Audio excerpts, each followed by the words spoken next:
श्री गोपाळ कृष्ण भगवान की जय। लीळा नंबर 38। भट्टोबासांचा पोळी खाण्याचा मनोरथ। एके दिवशी भट्टोबासांनी तूप, पोळी आणि हरभऱ्याचे वरण जेवण करावे असा मनात उल्लेख केला। सर्वज्ञांना सकाळचा पूजा वसर झाल्यावर सर्वज्ञ आसनावर बसलेले होते। बाईसा सर्वज्ञांच्या जेवणासाठी कणिक तिंबत होत्या। सर्वज्ञांनी विचारले, बाई आणखीन कणिक आहे का? बाईसा म्हणाल्या, हो बाबा आहे।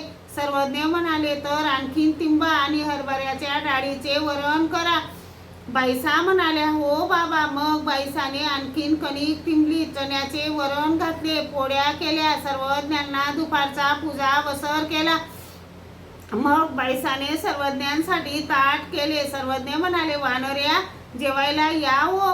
ते म्हणाले, नाही जी, मी जेवत नाही। सर्वज्ञ म्हणाले, या ना, आम्ही म्हणत आहोत।